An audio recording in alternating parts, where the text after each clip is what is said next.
apa kabar? Saya Irisona. Selamat datang di English Hangout yang dipersembahkan oleh Fakultas Bahasa dan Sastra Universitas Wijaya Putra.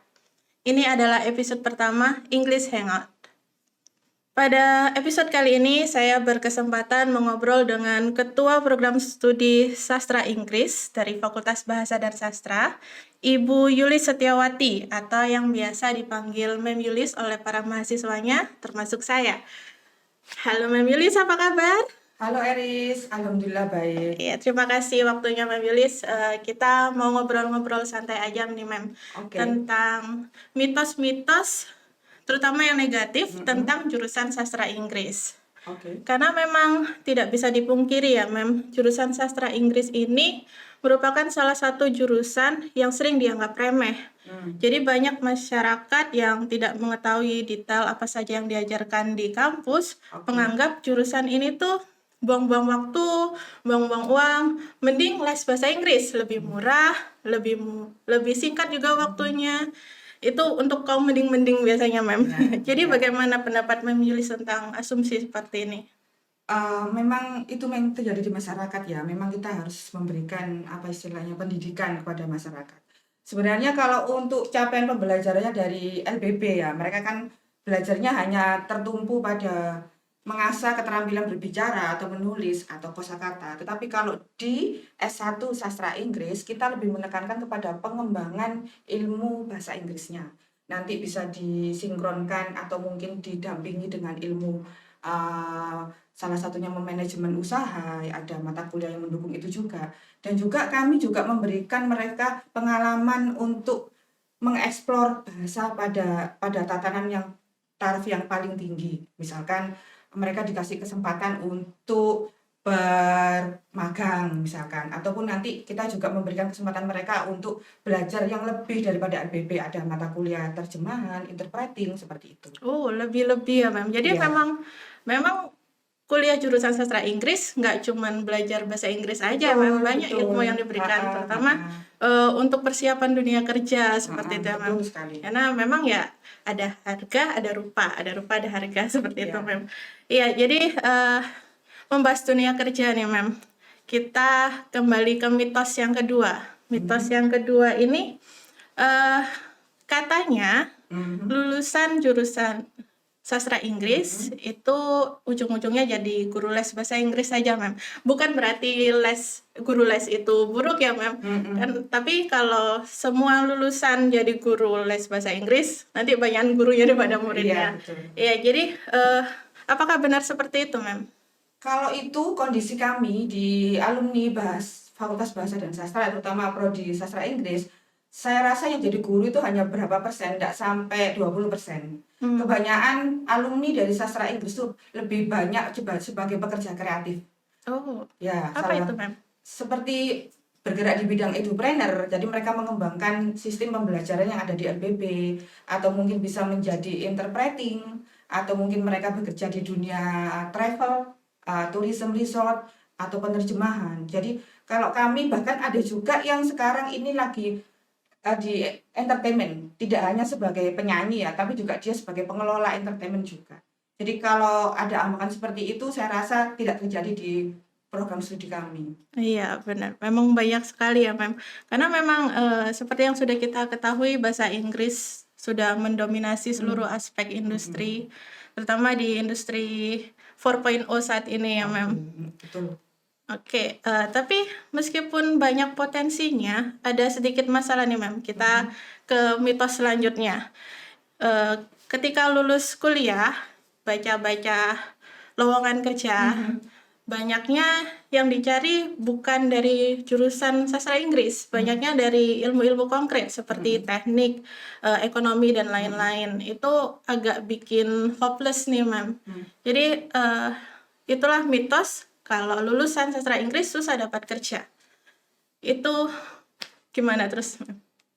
Untuk kami memang dari sastra Inggris sebenarnya tuh bisa masuk ke semua lini pekerjaannya. Seperti kalau kita melihat sekarang kan banyak sekali apa namanya itu startup anak muda itu kan tidak hanya menjangkau pasaran Indonesia saja, tapi juga ke luar negeri. Dan itu adalah keterampilan bahasa Inggris yang bisa digunakan. Salah satunya menulis iklan atau membuat packaging dengan tagline bahasa Inggris, atau mungkin mereka membuat blog dan memasukkan keterampilan menulisnya di situ. Jadi kalau menurut saya, kalau memang lulusan sarjana yang menggantungkan hanya kepada lowongan pekerjaan yang ada di secara formal, itu kurang kreatif. Jadi sekarang ini adalah dunianya tidak seperti itu. Jadi bahasa Inggris bisa memberikan warna sendiri dengan istilah pekerja kreatif tadi. Baik, Mem. Ada nggak nih, Mem, tips cepat untuk mendapatkan pekerjaan setelah lulus itu, Mem? Oke, kalau kami biasanya itu di proses bahasa Inggris ya, itu kami memberikan mereka kesempatan untuk mengeksplorasi kemampuan bahasa Inggrisnya dengan mungkin bisa mencari pekerjaan part-time job ya yang mendukung pembelajaran bahasa Inggrisnya di saat mereka kuliah. Oh, itu belum lulus, Mem? Belum. Oh, belum lulus. Jadi nanti ketika misalkan kami kan juga ada link ya, misalkan Mem Yuli, saya minta mahasiswa yang bisa kami bantu usaha kami, salah satunya adalah mungkin administrasi, atau mungkin ini ada yang misalkan paling seringnya tuh diminta untuk asisten ngajar. Jadi mereka ada juga yang terjemahan. Dari terjemahan, kalau misalkan memang aku butuh terjemahan tapi kualitas kan, kalau terjemahan kan ada grade-nya ya, grade-nya nggak terlalu tinggi. Baiklah, berarti dikasihkan ke mahasiswa, tetap kami nanti yang mengedit. Jadi selama di bangku kuliah akan kami beri kesempatan dan pengalaman untuk mereka mengeksplorasi kemampuan bahasa Inggrisnya. Setelah itu, kalau mereka sudah punya pengalaman, otomatis nanti ketika nanti mereka sudah lulus bisa menentukan, oh saya lebih cenderung bekerja dengan ini dan seperti ini. Oh, jadi program studi ini juga berperan dalam membantu mahasiswa untuk mendapatkan pekerjaan juga ya, Mem? Oh iya, kami dari universitas pun itu ada biro yang memberikan layanan untuk mengembangkan karirnya sejak di bangku sejak waktu mereka kuliah pun. Kami juga bekerja sama dengan CDC namanya ya, Career Development Center itu.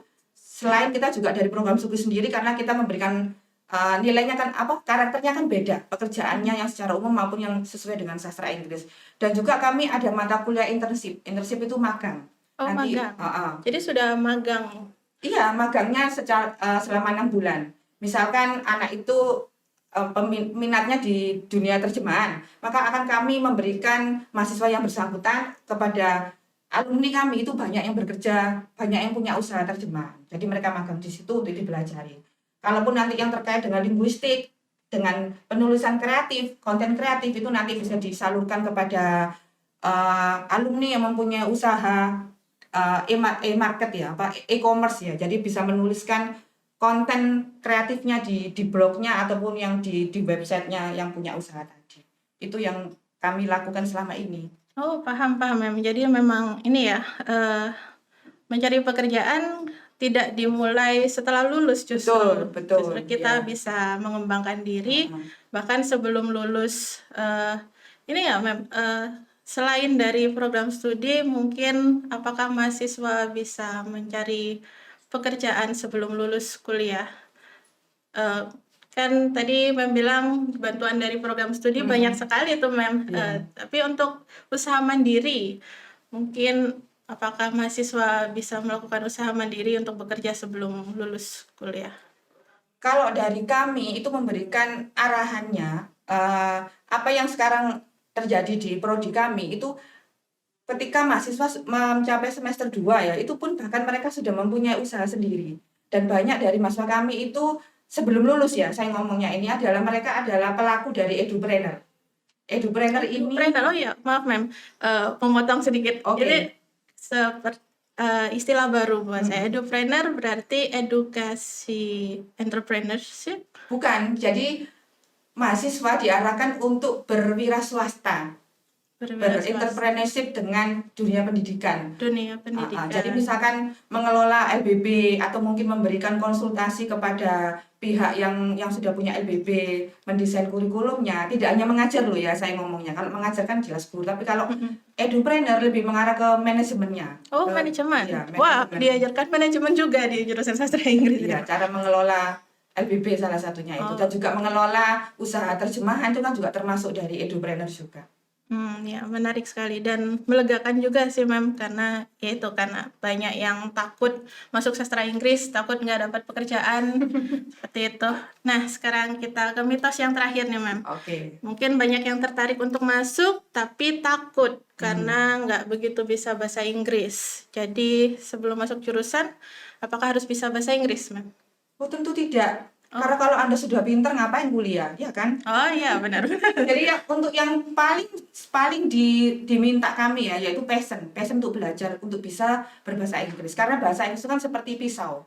Semakin Anda pakai, semakin Anda mengasahnya, semakin lancar dari pemakaian. Tapi kalau tidak ada niat atau tidak ada passion untuk belajar bahasa Inggris, mau di apapun ya nggak bisa. Jadi yang paling utama adalah mempunyai passion untuk belajar.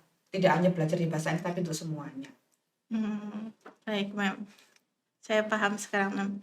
Jadi itu tadi mitos-mitos ya sudah tidak berlaku semua ya, Mem. Oh, Sudah tidak. kita dibang semuanya. Ya. Ya itu. Jadi dari yang sudah Mem Yulis jelaskan, yang saya pahami ini, Mem ya. Karena banyak sekali ilmu yang diberikan, baik berupa teori dan terapan, tadi bahkan ada ilmu manajemen juga, ditambah dengan fakta bahwa bahasa Inggris sudah mendominasi seluruh aspek industri. Jadi jurusan sastra ini tidak membatasi kita pekerjaannya harus melulu guru les bahasa Inggris, harus jadi guru lah intinya banyak sekali. Sastrawan ya?